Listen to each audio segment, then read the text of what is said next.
Hello and welcome today on this beautiful episode. We are talking about how people shouldn't worry about heaven, why you shouldn't worry about heaven at all.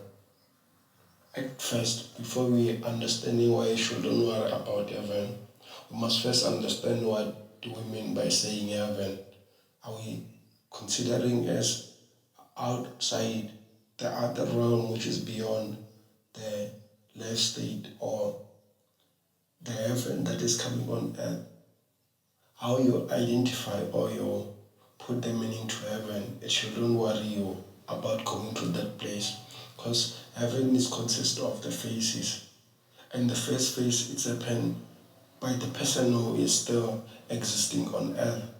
That's why they identify or the old people, the enlightened people, the one who have been seeking the wisdom about this path, who figure out the noble portals or the portals to explore this dimension and figure out their existence.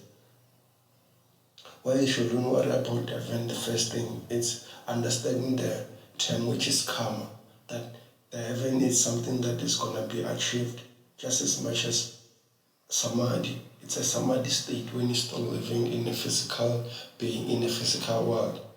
You attain that state in Samadhi by the practices that you engage yourself in. When we talk about Samadhi, it's a state of blissfulness. It's an attained state that you enter through the meditation process, or when you practice in Samyama. Where we talk about Samyama is the combined or simultaneous practice of concentration, meditation in this union. When you practice Samyama, you are taking a step to attain the karma that is going to give you the blissfulness of this Samadhi, which is one of the form or one of the state that we enter the path, which is Samadhi, the blissful state, the calm state where you are not being distracted by the mind, by the body or the world itself. You are not identified with them. You understand that you are letting go of all this physical concept, physical form, for you to be attaining the state of dwelling in the heaven, which is the higher dimension that is beyond the physical form. But if you're still aligning or attaching the concept of a physical world with the heavenly dimension, you're still gonna be trapped or stuck till you understand. Understanding it's a higher concept when you're in the path of Samyama. You understand the world is not about knowing in order for you to see with your eyes and then you figure out this is the truth. There are words that when you understand them by the physical language of the modern education, you're not gonna attain the high level of a spiritual realm. This is why you shouldn't worry about heaven. Heaven is gonna come to you.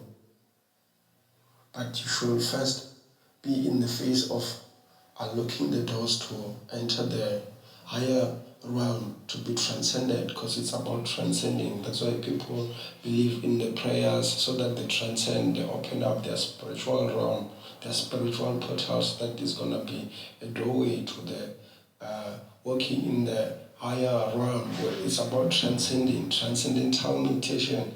But you should first understand that heaven is for the 144,000 people that are chosen, that they're going to go there. These are the codes. Just as much as the heaven is a code itself. It's a realm that you should be prepared yourself. Jesus Christ, the leader, they say when you get in the holy house, you shouldn't come with your shoes. The shoes, it's all the steps that you have been taking. You should let go. You should not be attached to all the practices or the world that you are in, you are gonna be transcended to this state of heaven. But the first phase, you should be able to enter that realm, that dimension, as you are letting go of the physical concept, just like a mind, a body, and the world. You must become a Buddha, an enlightened one. That these are the distraction, these are the tests of the world that you should overcome. Because if you still identify as the mind or yourself, the ego, how are you gonna be in the heavenly world? Because it's all about the union, where everything is so connected that you don't feel the separation from anything else, because there's nothing else, there's not anything at all. There's just pure oneness.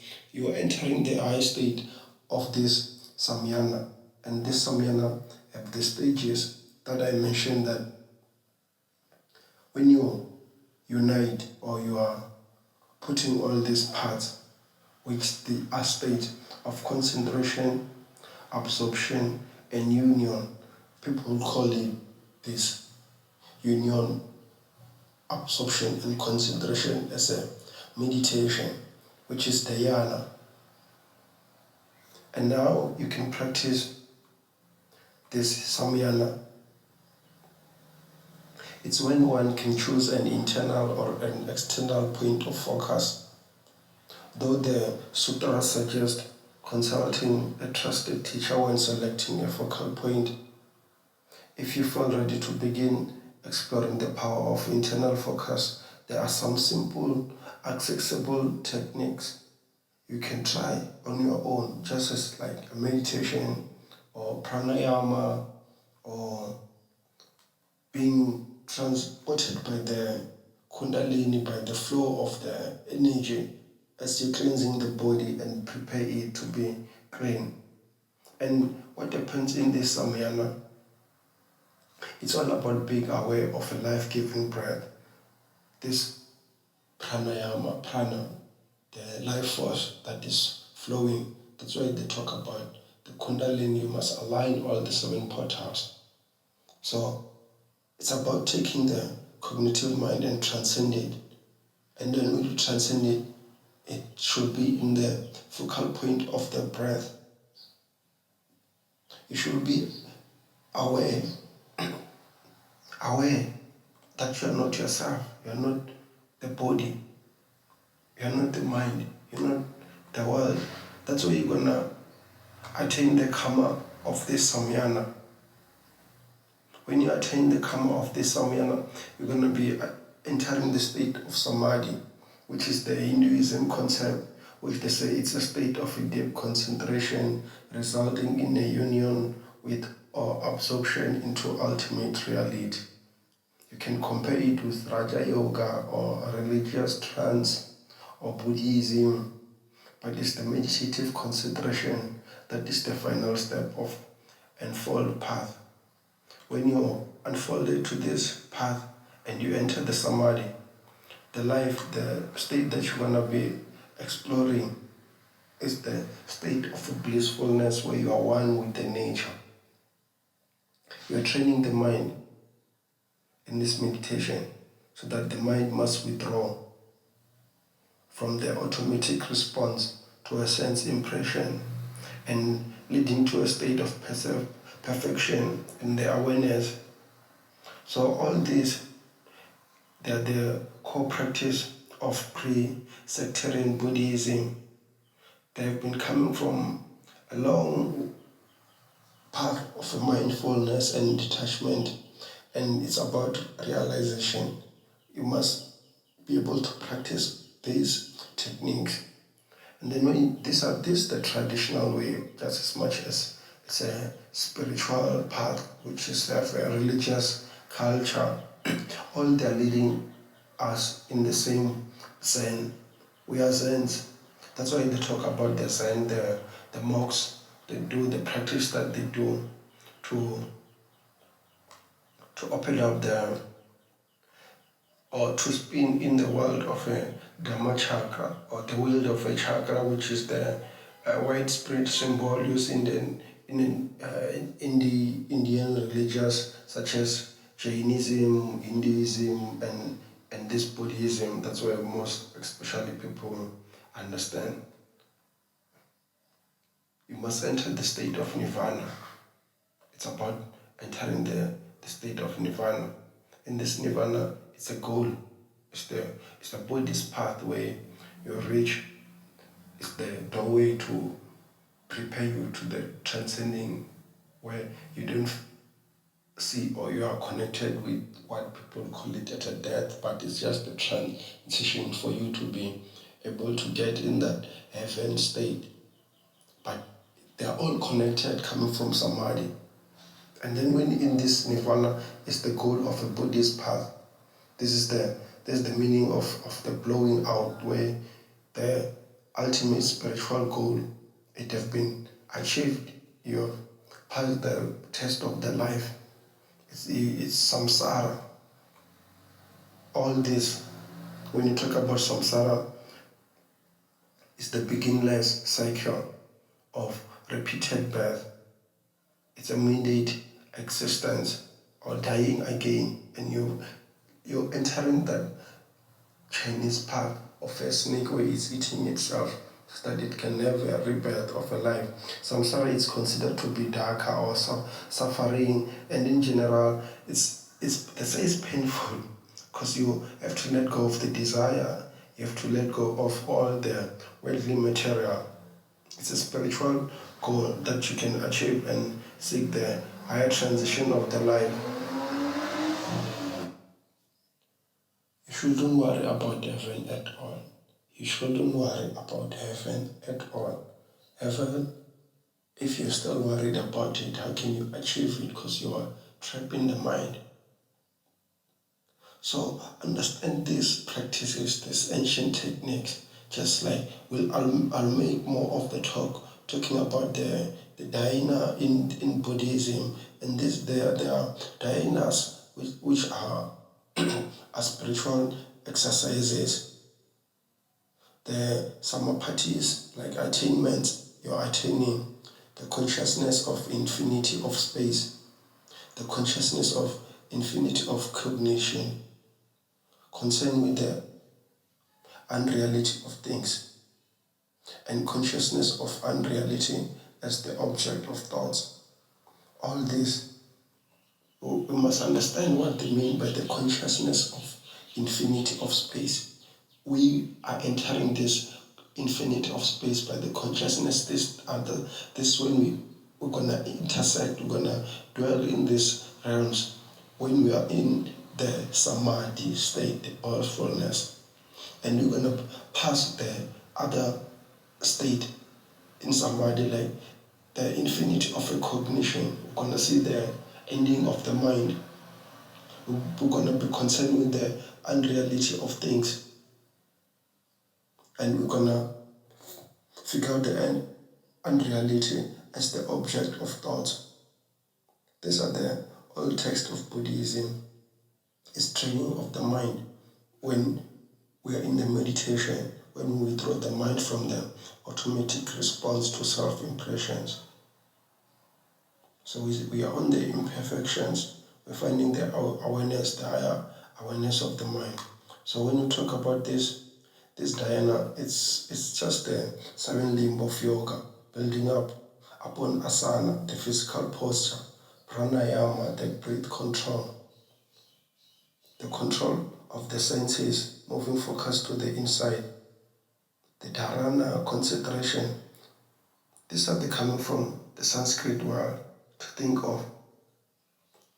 We should be able to understand, and now we can practice all this dhyana.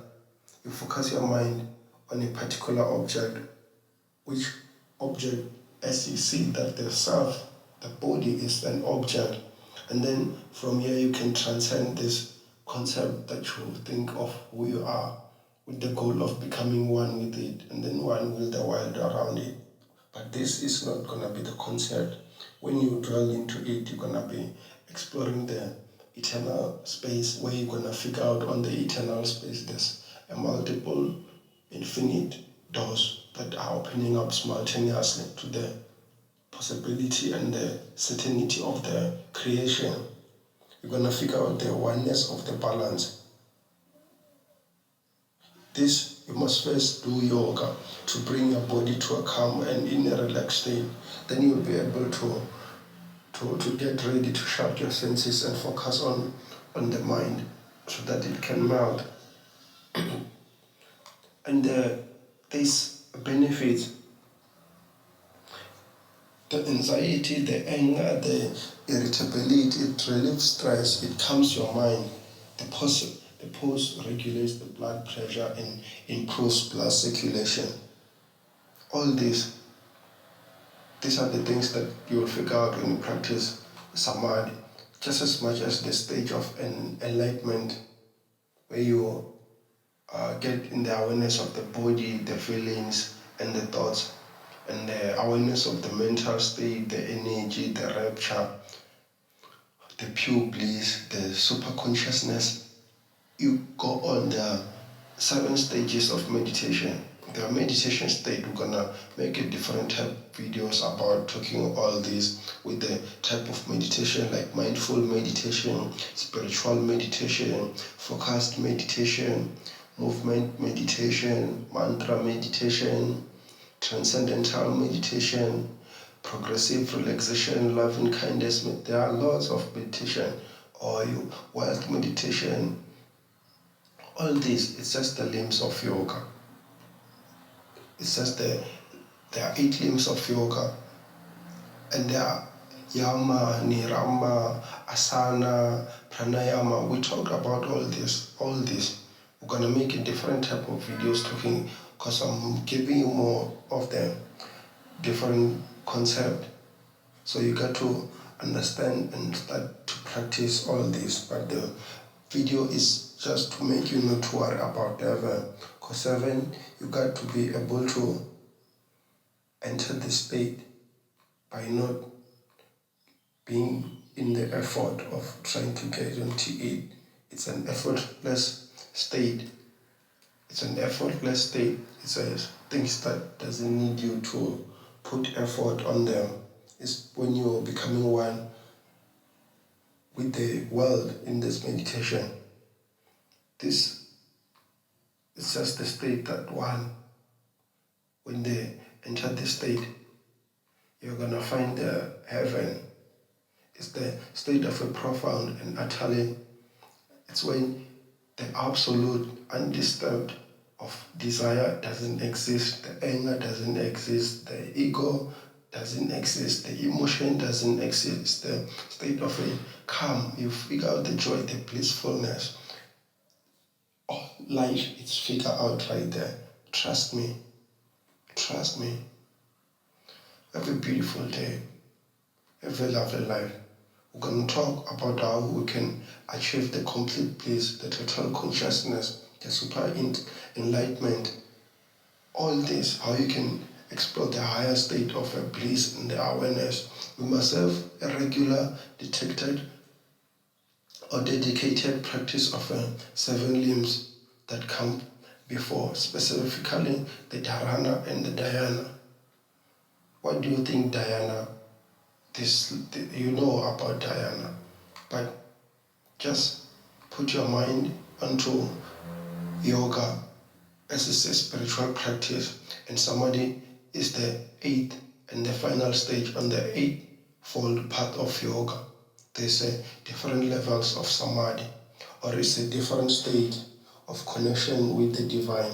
But when the word samadhi is used alone, it should usually refer to the state of enlightenment, which is the highest form of samadhi. This is where you can find the karma of yoga, the karma of heaven.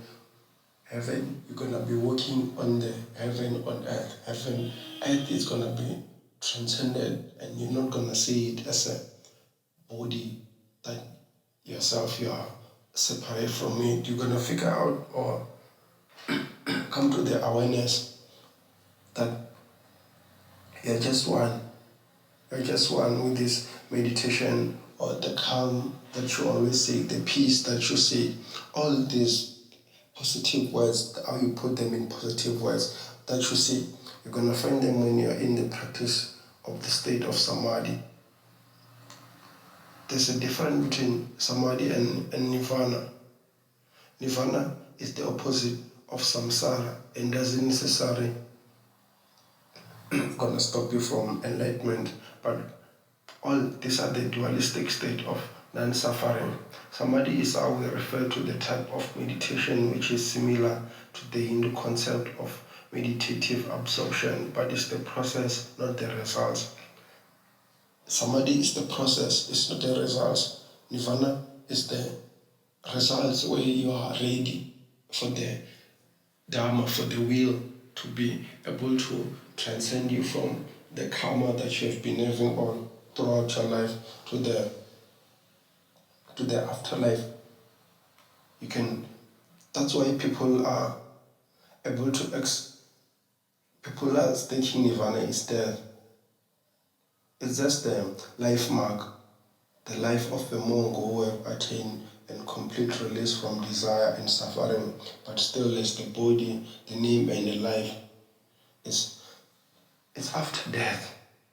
You are going to be exploring the higher state of beyond the mind. You're going to dwell beyond the untapped, manifested or unmanifested state by seeing the balance of the one. It's just the consciousness and rebirth. Have a beautiful day. Have a lovely life. Thank you.